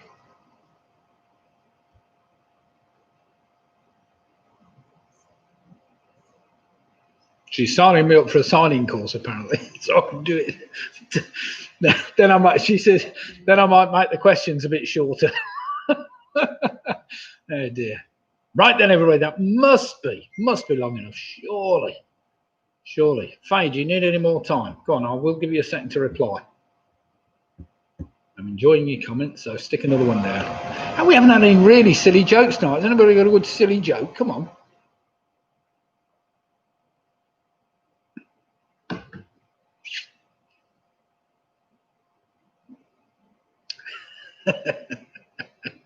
Today's daily exercise, pushing your luck. Right then, okay, let's get down with some answers then, the connections. And we started off in the sport of curling. Of course, you slide your stones towards the house. Number 2, of course, was the Sea of Tranquility. Number 3 is called the Caravan, a procession of wagons, mules, or camels. Number 4, I was after that program called Vision On. Vision On. Well done if you got that, because I'd forgotten all about that program, but never mind. Number 5, The Power. That was Phil the Taylor's nickname, The Power. Also the name of a hit single by Snap. Number 6, I was after just the one word, God. Number 7, of course, was a muscle. Actin and myosin, they slide past each other, producing a contraction, and that's a muscle. Number 8, of course, it's a labour of moles, not a conservative or a monster raving loony party of moles. It's a labour of moles. Number 9, of course, was Old Glory. And finally, number 10, the 2 words that connects all that is power. No, it's not. It's adding of love. That's what I wanted, of love. So we've got House of Love, Sea of Love, Vision of Love, Power of Love, Muscle of Love, God of Love by Bad Brains, Labour of Love, and Glory of Love. Oh, Muscle of Love was by Alice Cooper, of course. I don't know what the hell the others were, but never mind.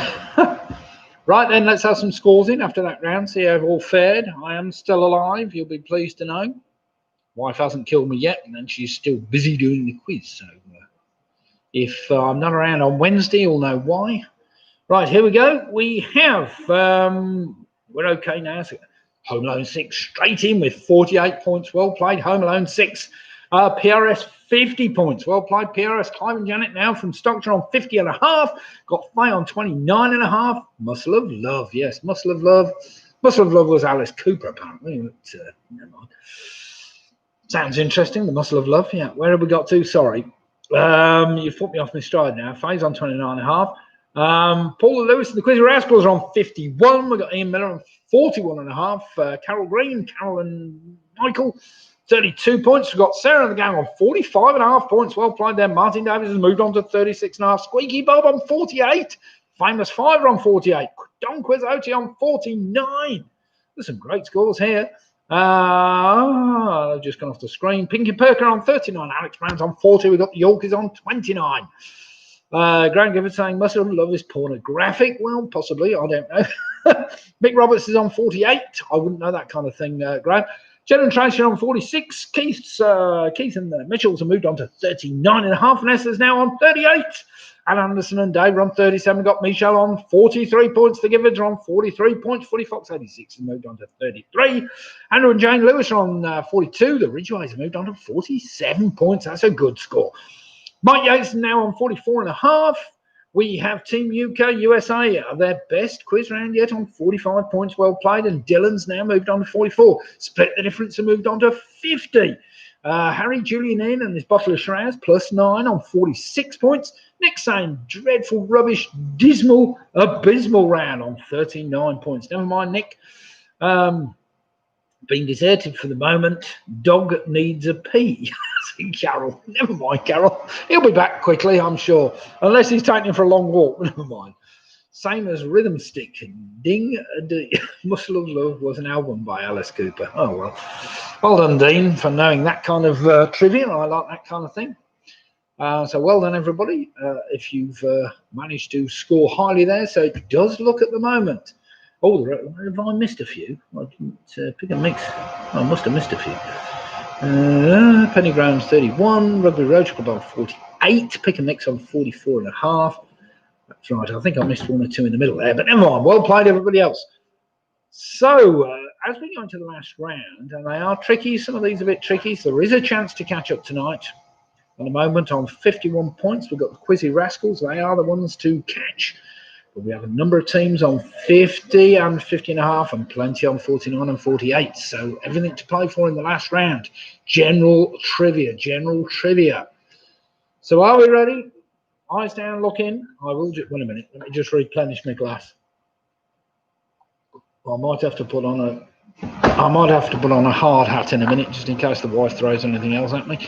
Not that she is going to, I'm sure, but never mind. Right, here we go then. Last round, general trivia. During a period of great social and economic unrest, which South American nation had 5 different presidents in a matter of 2 weeks in 2001 and 2002. Obviously over the Christmas period as well, the New Year period. So during a period of great social and economic unrest, which South American nation had 5 different presidents in a matter of 2 weeks in 2001 and 2002. That's ongoing, isn't it?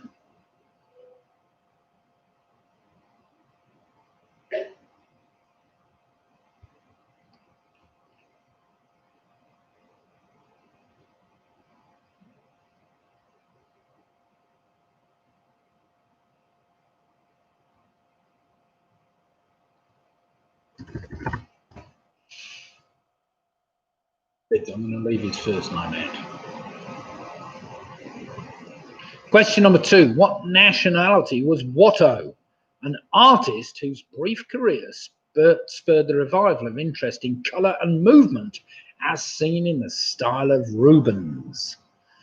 So question number 2, I'm just after nationality. What nationality was Watto, an artist whose brief career spurred the revival of interest in colour and movement as seen in the style of Rubens?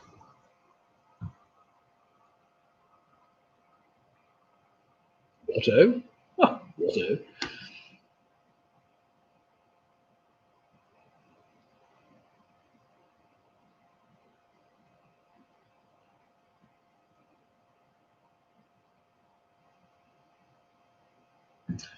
Question number 3. Native to the Americas, Toms, Jakes, and Jennies are names associated with what type of bird species? So question 3 again. Native to the Americas, Toms, Jakes, and Jennies are names associated with what type of bird species?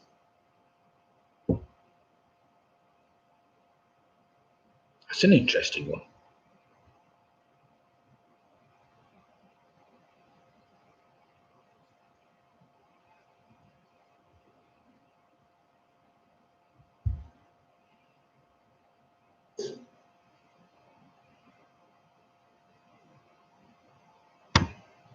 Question number 4. In the nursery rhyme, Hickety Pickety My Black Hen, who did she lay eggs for?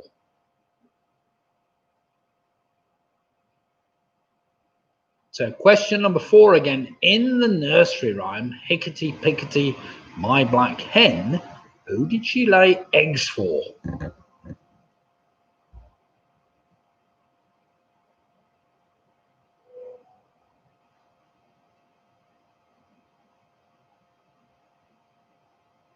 That's an interesting question as well.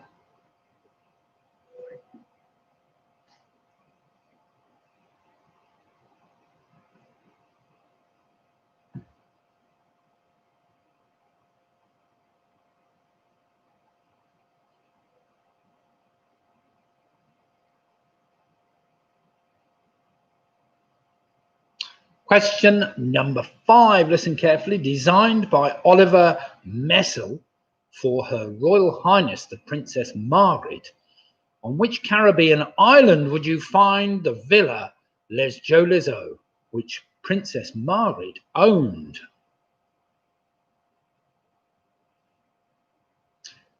In fact, you can still stay there if you want to. I was looking only the other day to wonder whether I should go there, but it's £35,000 a week for just the basic 1 week stay. So question 5 again, designed by Oliver Messel for Her Royal Highness the Princess Margaret, on which Caribbean island would you find the Villa Les Jolies, which Princess Margaret owned? Pocket money for you.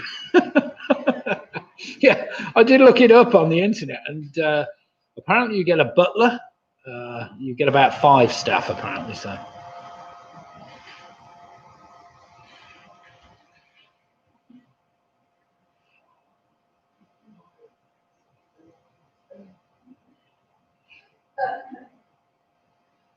Question number 6 is a multiple choice question. Which of the following works was published first? I'll give you the choice. Was it The Fall of the House of Usher, The Doll's House, or Bleak House?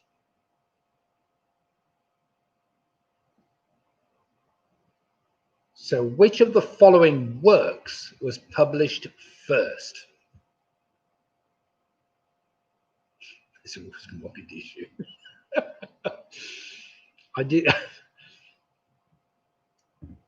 Did I mention that the other week, Robin? You can definitely get an Airbnb in Mogadishu. I was looking the other day. just in case you want to go somewhere a bit different. Mogadishu. So question 6 again. Which of the following works was published first? I gave you the choice. Was it The Fall of the House of Usher, The Doll's House, or Bleak House? Close, Jane, close. It was a modified chase question. Yes, modified. I think they have the house at Pooh Corner or something like that.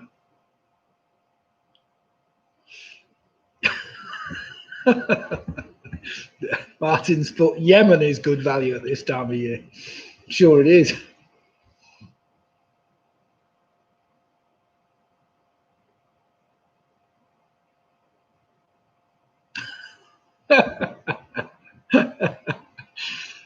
There was an article that said if you travelled independent, you'd probably be murdered. Well, does that mean if going as a couple, you're probably less likely to be murdered? Question number 7. This was an interesting one. I was going to make this a lot more difficult, but I thought I'd make it easy and then see whether you can remember it for further quizzes. The name of the little baby shown on the logo of the fairy liquid bottle is apparently called Busy. However, is Busy a baby girl or a baby boy? Now, there's a good question for you. Now, who knew it was called Busy?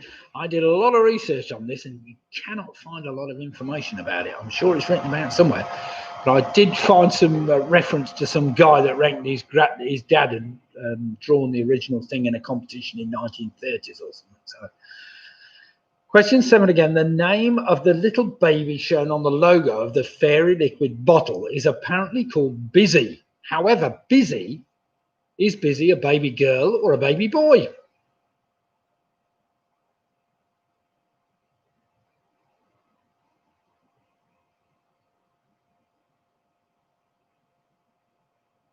And if you really want some crap trivia, apparently in the 1990s, they've invented a long-lost twin for Busy.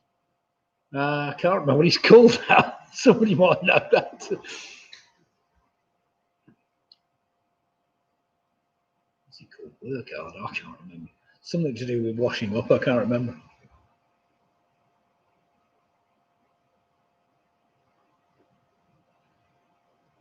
Question number 8 is a good old proverb.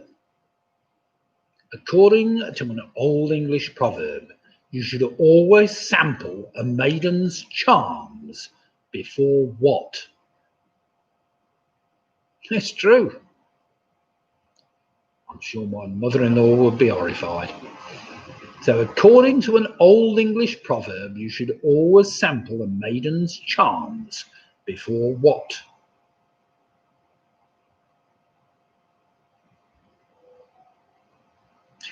Yeah, Martin, you're on the right lines there. What's that? Was that the leather jacket biker one? It was. I'm trying to his name now. I wouldn't mind so much. I only read about it yesterday. Oh dear God. Busy and what's the other one called? Oh, tough boy, tough girl, tough. Or was it just tough? I think it was tough. Leather jacket. That's right. Leather jacketed biker one was tough.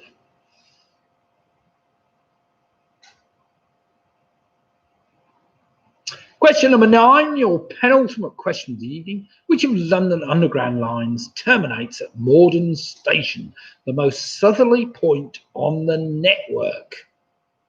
So question number 9 again. Which of the London Underground lines terminates at Morden Station, the most southerly point on the network?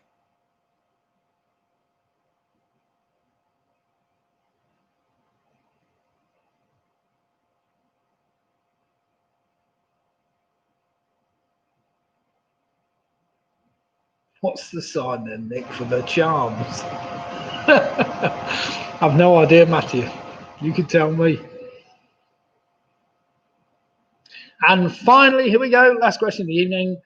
The first published in 1933 and often referred to in the trade as the Bible, Glass's Guide is the leading British trade guide to the valuation of what? So question number 10 again. First published in 1933 and often referred to in the trade as the Bible, Glass's Guide is the leading British trade guide to the valuation of what? I'm sure some of you will have had one of these guides. Well, I expect it's all online now, but there we have it. Probably something you have to pay for, like everything else. Well, you had to pay for the book in the first place, I suppose, but never mind. Right, there we have it. They're your general knowledge questions. Let's see how you fared in those. I will give you just a minute to get your answers down. In the meantime, a big thank you for everybody that's taking part tonight. As I say, we've had over 80 concurrent users tonight taking part. Do feel free to subscribe to my YouTube channel. Do feel free to come and join us on Wednesday. And do feel free, if you haven't already, to like the quiz tonight, to give me the thumbs up just by pressing the button on your screen. And we'll see whether we can go past the 30 barrier. I'm up to 28 at the moment, so a couple more likes. We need to just push the 30 barrier. Whether the wife will carry on speaking to me tonight, I don't know. We might have to sleep in separate rooms. Locked doors, you never know, but never mind. We only live in a bungalow all the same. Right then, everybody.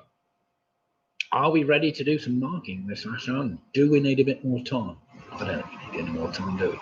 Let's just go through the answers, shall we, and see how we fared. Right then, it was a bit tricky that last round, but never mind, some of them were quite interesting. During the period of great social and economic unrest, which South American nation had 5 different presidents in a matter of 2 weeks? Well, of course, that was our favourite South American nation, the Argentinians. So it was Argentina I was after. Number 2, Watteau was a French artist, Sounded a bit kind of Belgian to me, but there you go. Number 3, Toms, Jakes and Jennies are names associated with turkeys. A Tom turkey, a Jake apparently is a younger one, and a Jenny, of course, is a female turkey. Number 4, in the nursery rhyme Hickety Pickety, My Black Hen, who did she lay eggs for? It was for gentlemen, Well done if you got that. Number 5, that was tricky, the island of Mustique, M-U-S-T-I-Q-U-E. Number 6, of course, which of the following works was published first? Was it The Fall of the House of Usher, The Doll's House, or Bleak House? Well, The House of Usher by Edgar Allan Poe was published in 1839. The Doll's House by Ibsen, 1879, and Bleak House was 1852. So it was clearly The House of Usher, 1839. Well done if you worked that out. Busy was a boy. So the fairy liquid bottle, Busy was a boy. Number 8, according to an old English proverb, you should always sample a maiden's charms before what? It's before the wedding. So well done that. Number 9, which of London's underground lines terminates at Morden Station, the most southerly point on the network? Was, of course, that's a bit of a catch. It's the Northern Line. The Northern Line, because it goes due north to due south. And finally, number 10, Glass's Guide, of course, is a guide to buying second-hand cars. So it's cars I was after. Well done if you got that. What do Belgian names look and sound like, Nick? I don't know. Watteau sounds a bit of a... Well, it does sound like a posh boys kind of thing that you'd say at school as well, I suppose. Watteau? Oh, but never mind. It's probably me thinking of Walloon and whatever. Watteau. Bateau, I suppose that's French. Right then, here we have it. Some scores in. PRS, fantastic score, 59 points. Well played them. Ian Mellon, 47.5. We've got Clive and Janet from Stockton, 59.5 points. That could be a winning score tonight. Faye on that 34.5. Well played. Faye and the Pink and the Boom Prize girls. Grim reading, Martin says on 40.5. Never mind, it's not that bad, Martin. That's a good end to the quiz. Georgie and the Yorkers on 33. Jen and Tracy are on 52. We've got Sarah and the gang from Worcester on 51.5. Famous 5, a great score, 56. The Givens are on 51.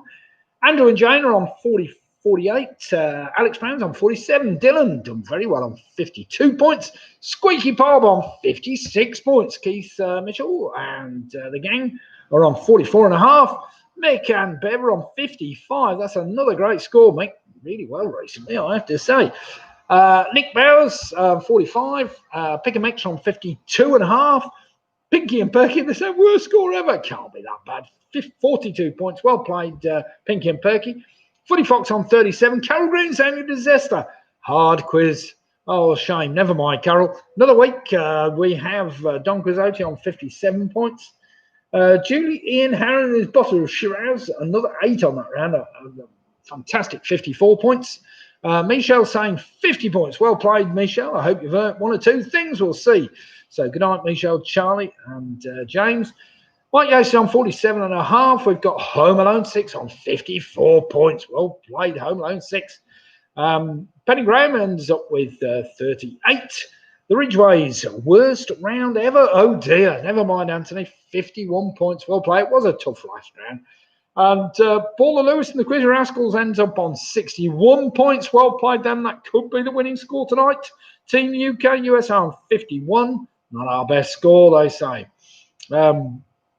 Jed is saying thanks, as is Ian, Matthew, blah, blah, blah. Any other scores to come in? Split the difference on 59 points. Well played. Split the difference. So then, in a quick roundup of scores, it appears that we have the Quizzy Rascals in first place. Split the difference on 59. We have Don Quizzotti, 57. Squeaky Bob on 56. Famous 5 on 56. We have PRS on 59. Well played them. And what else have we got? So there's got to be a few more in there. Mick Roberts on 55. So well played, everybody. It was a bit tougher tonight. Oh, Don Quizzotti, 57. Well played them. I will write all these down. What's that? Home Alone 6 on 54 as well. So some great scores. Thanks, everybody, for taking part tonight. It wasn't the easiest quiz in the world, but hopefully you'll come and join us again on another Sunday night. If not, come and join us Wednesday night, because we're doing the quiz again on Wednesday night. So it's good night from me, good night from the wife, who might kill me later, and my trusty scorer, Lydia. And we'd like to wish you all a good night. And what's that? Oh, my typist, yes, my number 2. Actually, Lydia can come and do some signing, maybe. No, I wouldn't get her doing that anyway, but never mind.